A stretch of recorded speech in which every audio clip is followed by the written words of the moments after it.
हिंदी सत्र में सभी का स्वागत है। सभी को नमस्ते। नमस्ते शर्मिला दीदी। जी नमस्ते यशवंत जी। सभी को नमस्ते। अभी हम आज की जो शेयरिंग है उसे शुरू करते हैं। तो दूसरी शेयरिंग आज हमारे साथ बलराम रायकवार भैया रखेंगे। तो बलराम भैया, नमस्ते, आपका स्वागत है। जी सभी को नमस्ते। हाँ, नमस्ते भैया। भैया मैं आपका थोड़ा परिचय रखता हूँ। तो बलराम रायकवार भैया सोशल एक्टिविस्ट एवं प्राकृतिक कृषि के जानकार हैं। और लगभग 1 साल से वो यूएचवी लिविंग सेंटर नौगांव के साथ में जुड़े हुए हैं और खेती का कार्य कर रहे हैं। भैया यूएचवी कंटेंट के साथ में जुड़े हैं और अपनी समझ को बढ़ाने के साथ ही किसान ज्ञान केंद्र के माध्यम से किसानों को जोड़ने का कार्य भी कर रहे हैं। तो भैया आपका स्वागत है। Over to you. जी सभी को नमस्ते। मैं अपना छोटा सा परिचय रख देता हूँ। मेरा नाम बलराम रायकवार है। मेरे परिवार में मेरे 3 बेटे, एक बेटी, एक पोता और एक पोती है, पुत्र वधू है। भगवान सर से जुड़ने के पहले मैं विशेष विरोध और क्रोध की जगह खड़ा था और अब संबंध और सरलता की जगह खड़ा हूँ। पहले मैं करके थकता था, अब मैं समझ कर करता हूँ। पहले मैं अपने परिवार के साथ हिटलरशाही चलाता था तो परिवार भी अस्त व्यस्त रहता था। अब परिवार के साथ समझ के साथ संबंध से जीने पर ध्यान जाता है। पहले मेरे जीवन जीने का तरीका ही अलग था। भ्रष्टाचार के खिलाफ लड़ना, आरटीआई लगाना, जिसमें भी मेरी लड़ाई है वह चाहे किसी भी तरह की हो। जीवन मेरा स्वभाव जीतना मेरा स्वभाव था, जिसमें मैं विधि विरुद्ध भी कदम उठाता था। लेकिन जब मैं मुझे किसी ने मेरी ही तौर तरीके से 28 घंटे 30 मिनट के लिए जेल भिजवा दिया, तब मेरी आंख फटी की फटी रह गई कि जेल के अंदर 80% लोग निर्दोष जेल काट रहे हैं। जहां मैंने देखा राजनीति के शिकार लोगों की संख्या अधिक है। पहले मैं भगवान सर को भी अपनी टीम में मिलाना चाहता था, लेकिन जब भगवान सर पर मेरा जादू नहीं चला और एक दिन मैं भगवान सर के संस्थान यूएचबी लिविंग सेंटर नौगांव में पहुंचा तो वहां मेरा दिमाग पलटा। तब से मैं समझ स्वयं में, संबंध मानव में, सुविधा प्रकृति में देखने का विचार बना लिया और मैं भगवान सर की संस्था की जगह खाली पड़ी थी वहां परिवार सहित रहता हूँ। प्रतिदिन भगवान सर के सेंटर जाता हूँ। वहां अरुणा दीदी के साथ 3 परिवार रहते हैं। परिवार सभा चलती है। मैंने अपने बेटे को कानपुर शिविर में भेजा, स्वयं पत्नी सहित कानपुर शिविर किया। 15 दिन बिटूर में भगवान सर के साथ भागीदारी की। अब मैं यूएचबी लिविंग सेंटर से मिलकर कृषक ज्ञान केंद्र, जो आईसीआर से के द्वारा संचालित है, उसको चलाने का कार्य करता हूँ। हम स्वयं अच्छी खेती करते हुए किसानों को आधारित खेती से जोड़ने का कार्य कर रहे हैं तथा प्रशिक्षण देने का कार्य कर रहे हैं। हम 29 से अप्रैल 2025 को बेटे की शादी करने जा रहे हैं, जिसमें वर वधू यूएचबी आधारित जीवन जीने का वचन दे ले रहे हैं, जिसमें आप सभी आमंत्रित हैं। शाम 6 बजे से 8 बजे शाम के वक्त लिंक के माध्यम से शामिल हों और वर वधू को आशीर्वाद दें। जो लोग शामिल होना चाहते हैं उनको मेरा आमंत्रण स्वीकार हो।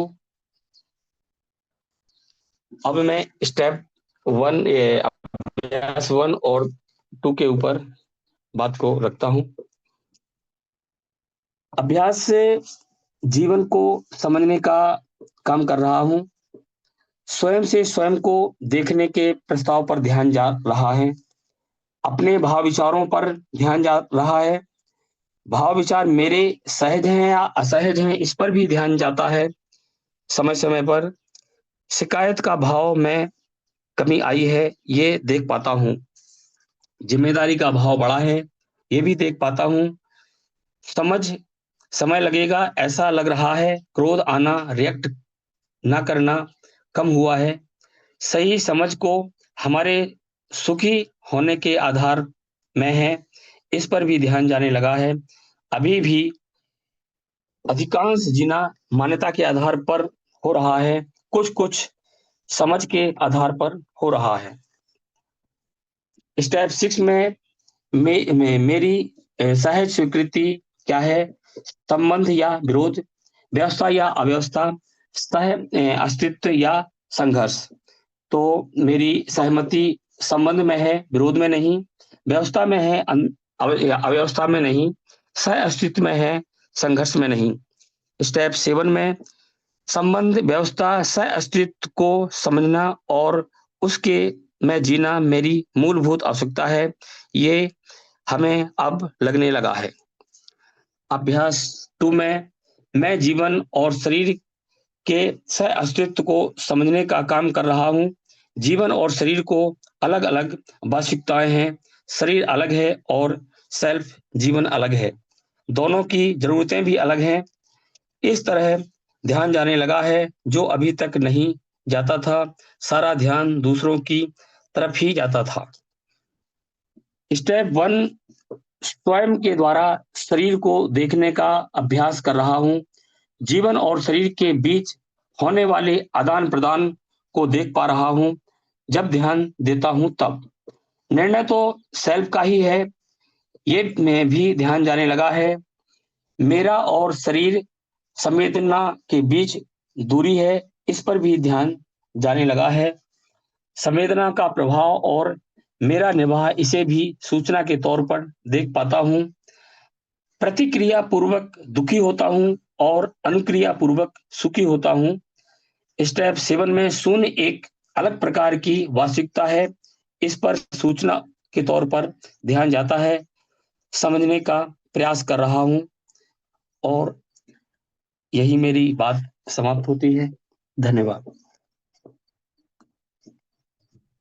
भैया आप इन बिंदुओं पे आप थोड़ा बात रखेंगे, मतलब सुख स्वभाव या प्रभाव है, कितनी स्पष्टता बनी सुख सब स्वभाव ही है, प्रभाव नहीं है, ऐसा मैं समझ पा रहा हूँ।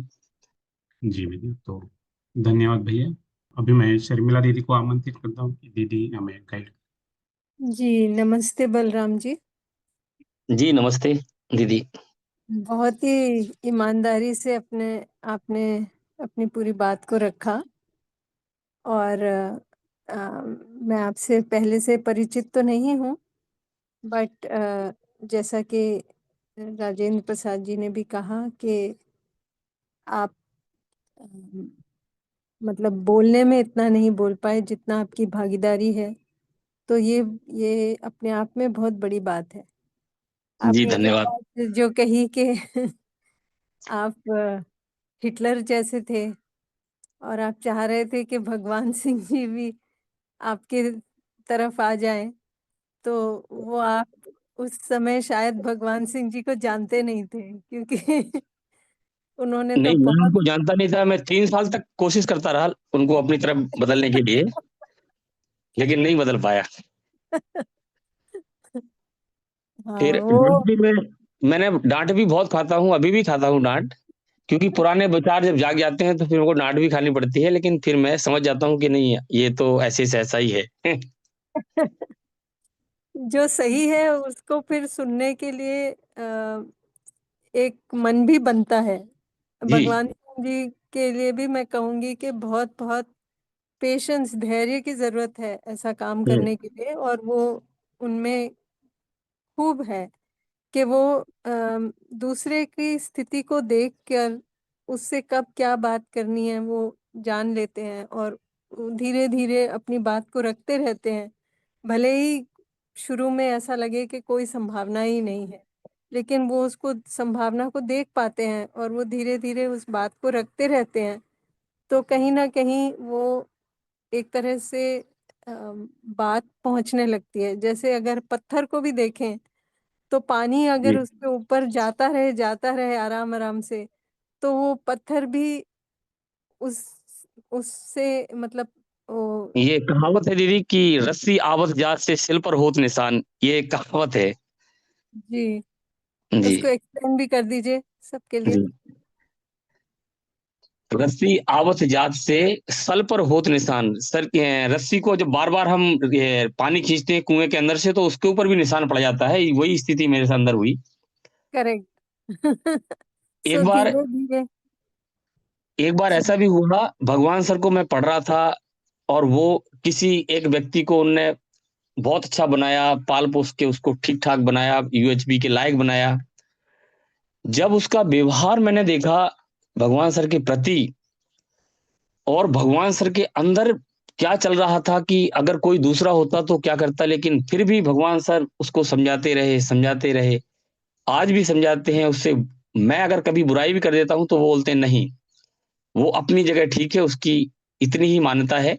हमने पढ़ाया लिखाया जो भी कुछ भी किया, तो उस बात को लेके मेरे अंदर इतने आंसू गिरे। एक व्यक्ति और था तो वो भी रोने लगा, मैं भी रोने लगा कि देखो एक ऐसे आदमी को इस तरीके से हो और फिर उनको अपनी तरफ से कोई भी गुस्सा नहीं आ रहा है, तो ये क्या है। फिर मैंने सोचा कि नहीं, अब तो मैं इसी रास्ते पे चलना है, इसी रास्ते में मेरी जिंदगी कटेगी। क्योंकि जो रिएक्ट का भाव मैंने देखा एकदम प्रैक्टिकली भगवान सर के अंदर, तो एकदम से रिएक्ट ना करना मेरे दिल के अंदर बस गया और रिएक्ट ना करने से मेरी जिंदगी में एक बहुत बड़े बदलाव हुए। क्योंकि अगर मैं यूएचबी से ना जुड़ा होता तो आज पता नहीं, या तो कहीं जेल में होता या मेरा मर्डर हो गया होता। क्योंकि मैंने इतने बीज बो दिए थे। तो मैं भगवान सर को, यूएचबी की टीम को बहुत बहुत धन्यवाद देता हूं कि मैं इस लास्ट लाइन पे आया। सब लोगों का आशीर्वाद है और सब लोगों के बातें सुनता हूं तो बहुत अच्छा लगता है। माइंड भी बहुत सेट रहता है, रात में नींद भी अच्छी आती है। और अब परिवार में भी मैं बहुत अच्छी तरह से रहता हूँ। कभी किसी से बात ऊंच नीच होती है तो उसको हम समझते हैं, बैठ के बात करते हैं और हल निकालते हैं। अब टेंशन नहीं रखते हैं उतनी। जी दीदी। जी, बहुत बढ़िया है बलराम जी। जी और आगे के लिए भी बहुत अच्छी संभावना है आपके घर में। जो अब